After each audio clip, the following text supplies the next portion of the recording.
Hello दोस्तों, सबसे पहले मैं आपसे रिक्वेस्ट करना चाहती हूँ कि वीडियो देखने के बाद सब्सक्राइब ज़रूर कर लीजिएगा। मैं इन वीडियोस को बनाने में बहुत मेहनत करती हूँ और इसी से मैं अपना खर्चा चलाती हूँ। जो भी सब्सक्राइब करेगा, मैं दुआ करती हूँ कि उसकी ज़िंदगी बहुत अच्छी, अमीर और खुशहाल हो। प्लीज़ प्लीज़ सब्सक्राइब कर लीजिएगा। कई साल पहले की बात है। उत्तर प्रदेश के एक छोटे से कस्बे रामपुर में एक साधारण सा परिवार रहता था। परिवार के मुखिया थे रामलाल जी, जो एक छोटी सी किराना दुकान चलाते थे। उनकी पत्नी सुशीला देवी घर संभालती थीं। उनके 2 बेटे थे, बड़ा बेटा अजय और छोटा बेटा विजय। अजय की शादी को 6 साल हो चुके थे। उनकी पत्नी का नाम था राधा। राधा बहुत ही शांत, संस्कारी और मेहनती लड़की थी। घर के हर काम में हाथ बटाती, सास ससुर की सेवा करती और अजय का हर छोटा मोटा काम बिना शिकायत किए संभाल लेती। लेकिन एक बात थी जो पूरे परिवार को चिंता में डाले रखती थी। अजय और राधा को अभी तक कोई बच्चा नहीं हुआ था। राधा दिन रात इसी चिंता में डूबी रहती।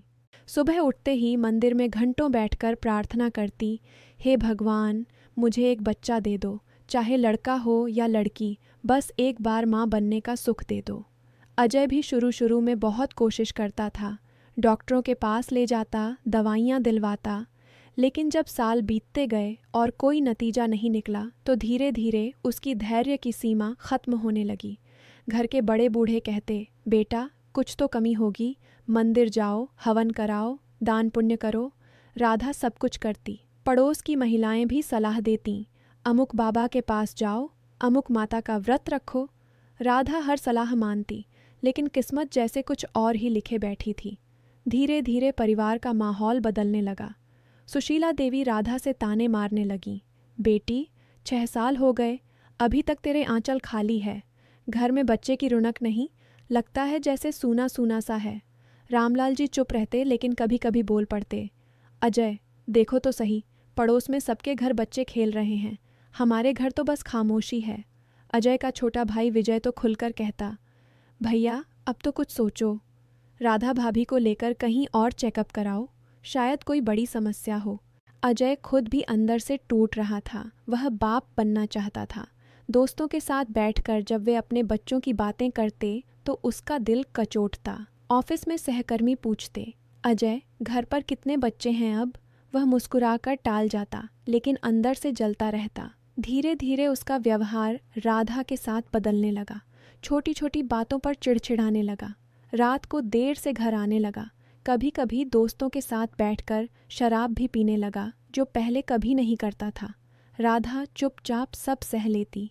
कभी कभी रात में अकेले में रोती और खुद से कहती, मैंने क्या गलती की है भगवान, क्यों मुझे यह सज़ा दे रहे हो। विजय की शादी अभी नहीं हुई थी। वह कॉलेज में पढ़ता था और घर पर ज़्यादा रहता था। वह राधा भाभी को बहुत मानता था। बचपन से ही राधा ने उसे प्यार से बड़े भाई की तरह संभाला था। विजय देखता कि भाभी कितना दुख सह रही है, लेकिन कुछ बोल नहीं पाता। वह सोचता, काश मैं कुछ कर पाता। एक दिन अचानक रामलाल जी की तबीयत बहुत खराब हो गई। उन्हें हार्ट अटैक आया और अस्पताल में भर्ती करना पड़ा। पूरे परिवार पर जैसे आफत टूट पड़ी। इलाज में काफ़ी खर्चा हो रहा था। अजय की सैलरी और दुकान की कमाई से मुश्किल से गुजारा हो पा रहा था। डॉक्टरों ने कहा कि ऑपरेशन की ज़रूरत है, वरना खतरा है। परिवार के पास इतने पैसे नहीं थे। राधा ने अपने गहने बेचने का प्रस्ताव रखा, लेकिन अजय ने मना कर दिया। सुशीला देवी रो रो कर कह रही थीं, अब क्या होगा, मेरे पति को कुछ हो गया तो। उसी समय विजय ने एक फैसला लिया। वह रात को अजय के पास गया और बोला, भैया मैं कुछ कहना चाहता हूँ, आप चिंता मत करो, मैं पढ़ाई छोड़कर नौकरी कर लूँगा, कुछ पैसे कमा लूँगा। अजय ने उसे डांटा, तू अभी पढ़ रहा है, बीच में मत छोड़। लेकिन विजय अड्डा रहा। अगले दिन उसने कॉलेज छोड़ दिया और एक छोटी सी प्राइवेट कंपनी में नौकरी ज्वाइन कर ली। सैलरी कम थी, लेकिन वह हर महीने घर में देता। राधा उसे देखकर बहुत प्रभावित हुई। वह विजय को खाना बनाकर देती, उसकी छोटी मोटी ज़रूरतें पूरा करती। रामलाल जी का ऑपरेशन सफल रहा, लेकिन रिकवरी में समय लग रहा था। घर का बोझ अब ज़्यादा विजय और राधा पर आ गया था। अजय दिन भर ऑफिस और शाम को दुकान पर रहता। राधा और विजय घर संभालते। धीरे धीरे दोनों के बीच बातचीत बढ़ने लगी। विजय राधा को कहता, भाभी आप इतना टेंशन मत लो, सब ठीक हो जाएगा, बाबूजी ठीक हो रहे हैं। राधा मुस्कुराकर कहती, तुमने कितना बड़ा त्याग किया विजय, पढ़ाई छोड़ दी। मैं तुम्हारी वजह से बहुत शर्मिंदा हूँ। विजय कहता, भाभी, परिवार के लिए कुछ भी करना पड़े मैं करूँगा, आप मेरी बड़ी भाभी हो। एक शाम जब अजय ऑफिस से देर से आया और फिर शराब पीकर आया तो उसने राधा पर फिर से चिल्लाना शुरू कर दिया, तुम्हारे वजह से घर में ये हालत है, बच्चा नहीं हुआ तो क्या हुआ, लेकिन तुम घर को संभाल भी नहीं पा रही हो। राधा चुपचाप सुनती रही। विजय यह सब देख रहा था। उस रात वह राधा के पास गया और बोला, भाभी, भैया का यह व्यवहार गलत है, आप कुछ कह क्यों नहीं। राधा ने आंसू पोंछते हुए कहा, विजय, मैं क्या कहूँ, मैं खुद को दोषी मानती हूँ। अगर मैं माँ बन जाती तो शायद सब कुछ ठीक होता। विजय ने राधा का हाथ पकड़कर कहा, भाभी, आप दोषी नहीं हो, ये किस्मत की बात है, लेकिन मैं आपकी मदद करना चाहता हूँ, अगर आप चाहो तो। मैं कुछ सोच रहा हूँ। राधा ने पूछा, क्या। विजय थोड़ा हिचकिचाया लेकिन फिर बोला, भाभी, अगर मैं कहना चाहता हूँ कि अगर कोई तरीका हो कि आप माँ बन जाओ तो मैं पीछे नहीं हटूँगा।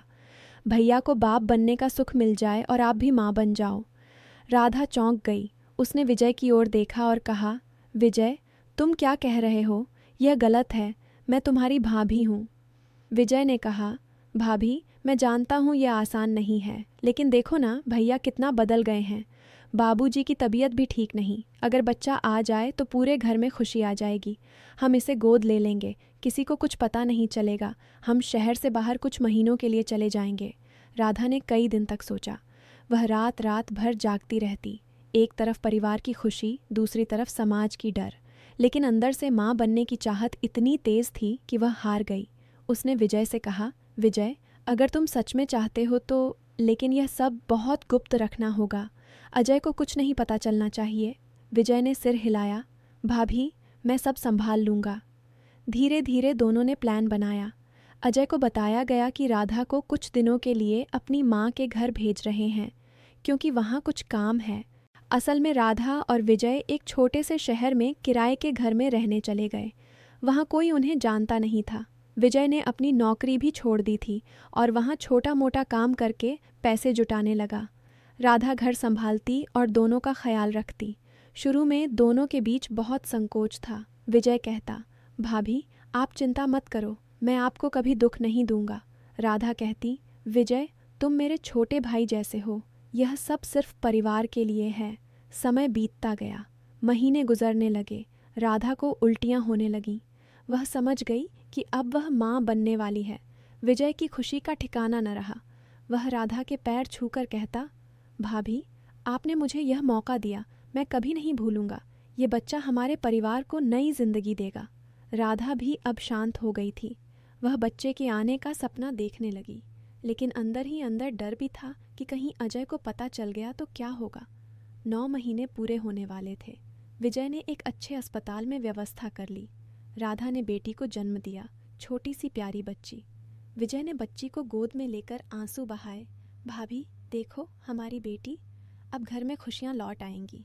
राधा ने बच्ची को देखा और कहा, विजय, अब हमें वापस जाना होगा, अजय और सास ससुर इंतज़ार कर रहे होंगे। दोनों वापस रामपुर लौट आए। राधा ने बताया कि वह अपनी माँ के घर से बच्ची को गोद लेकर आई है।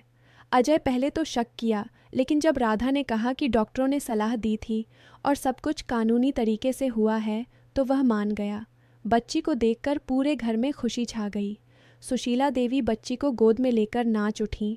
अरे वाह, मेरी पोती आ गई। रामलाल जी भी कमज़ोर हालत में मुस्कुराए। अजय ने राधा को गले लगाकर कहा, मुझे माफ़ कर दो राधा, मैंने तुम्हें बहुत ताने मारे, अब सब ठीक हो जाएगा। विजय चुपचाप सब देख रहा था। उसने कभी कुछ नहीं कहा। वह जानता था कि यह सच्चाई कभी बाहर नहीं आनी चाहिए। राधा अब माँ बन चुकी थी। वह बच्ची को दूध पिलाती, खिलाती और हर पल उसकी देखभाल करती। अजय भी बदल गया था। वह अब शराब नहीं पीता, घर जल्दी आता और बच्ची के साथ खेलता। परिवार फिर से खुशहाल हो गया था। लेकिन विजय के मन में एक अजीब सी खालीपन था। वह रोज़ बच्ची को देखता और सोचता कि यह उसकी अपनी बेटी है, लेकिन वह कभी उसे बाप नहीं कह सकता। राधा भी कभी कभी विजय की ओर देखकर आंसू पोंछ लेती।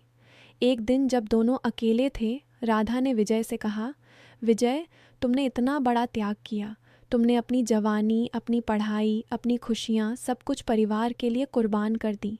मैं तुम्हें कभी धन्यवाद नहीं दे सकती। विजय ने मुस्कुराते हुए कहा, भाभी, खुशी तो मुझे भी मिल गई। देखो ना, घर में कितनी रौनक है, बच्ची हंस रही है, भैया फिर से पहले जैसे हो गए हैं। यही मेरी सबसे बड़ी खुशी है। समय आगे बढ़ा, बच्ची बड़ी होने लगी। उसका नाम रखा गया प्रिया। प्रिया विजय को बहुत प्यार करती थी। वह कहती, चाचा मुझे गोद में लो। विजय उसे गोद में लेकर घुमाता और सोचता कि यह मेरी बेटी है, लेकिन वह कभी कुछ नहीं बोलता। अजय और राधा अब पूरी तरह खुश थे। अजय ने दुकान को बड़ा किया और परिवार अच्छा खासा चलने लगा। एक दिन जब प्रिया 5 साल की हो गई, तब रामपुर में एक बड़ा त्योहार था। पूरे परिवार ने मिलकर पूजा की। प्रिया मंदिर में घूम रही थी। अचानक प्रिया ने पूछा, मम्मी, चाचा मुझे इतना प्यार क्यों करते हैं, जैसे पापा करते हैं? राधा थोड़ा घबरा गई, लेकिन मुस्कुराकर बोली, क्योंकि चाचा तुम्हारे बहुत अच्छे दोस्त हैं। रात को जब सब सो गए, राधा विजय के पास गई। विजय छत पर अकेला बैठा तारों को देख रहा था। राधा ने कहा, विजय, आज प्रिया ने कुछ पूछा, मुझे डर लग रहा है कि कहीं आगे चलकर सच्चाई न निकल आए। विजय ने गहरी सांस ली और बोला, भाभी, सच्चाई कभी नहीं निकलेगी। मैंने वादा किया था, यह बच्ची अब अजय भैया और आपकी है। मैं सिर्फ चाचा हूँ और यही ठीक है। मैंने जो किया वह प्यार से किया, परिवार को बचाने के लिए किया। अब मुझे कोई अफसोस नहीं है। राधा ने विजय का हाथ पकड़ा और कहा, तुम सच में बहुत बड़े दिल के हो विजय। भगवान तुम्हें हमेशा खुश रखे। एक दिन तुम्हारी भी शादी होगी, तुम्हें भी अपना परिवार मिलेगा। विजय मुस्कुराया, शायद भाभी, लेकिन अब मैं खुश हूँ। प्रिया को देखकर लगता है जैसे मैंने कुछ सही किया। कई साल बाद जब प्रिया बड़ी हो गई और कॉलेज जाने लगी, तब भी विजय उसी घर में रहता था।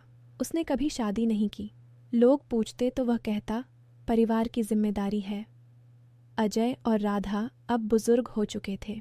वे प्रिया की शादी की तैयारी कर रहे थे। प्रिया ने विजय को गले लगाकर कहा, चाचा, आप बिना आपकी मेरी जिंदगी अधूरी है। आपने मुझे इतना प्यार दिया जैसे कोई पिता देता है। विजय की आंखें नम हो गईं। उसने प्रिया के सिर पर हाथ रखा और कहा, बेटी, तुम खुश रहो, यही मेरी खुशी है। इस कहानी से हमें यह सीख मिलती है कि परिवार के लिए किए गए त्याग कभी व्यर्थ नहीं जाते। चाहे वह कितना भी बड़ा क्यों न हो, अगर वह सच्चे दिल से किया जाए तो वह पूरे घर को खुशियाँ दे सकता है। लेकिन साथ ही यह भी सिखाता है कि रिश्तों की सीमाओं का सम्मान करना कितना ज़रूरी है। एक गलत कदम परिवार को तोड़ भी सकता है और जोड़ भी सकता है, लेकिन सच्चा प्यार और त्याग हमेशा जीतता है। राधा आज भी कभी कभी विजय को देखकर सोचती है कि किस्मत ने उन्हें एक अनोखा रास्ता दिखाया। अजय कभी नहीं जान पाया कि प्रिया उसकी अपनी बेटी नहीं है, और विजय ने अपना सब कुछ चुपचाप परिवार को समर्पित कर दिया। दोस्तों, जीवन में कभी कभी मुश्किलें आती हैं, लेकिन अगर हम धैर्य रखें, एक दूसरे का साथ दें और सही रास्ता चुनें, तो हर समस्या का हल निकल आता है। परिवार सबसे बड़ा है।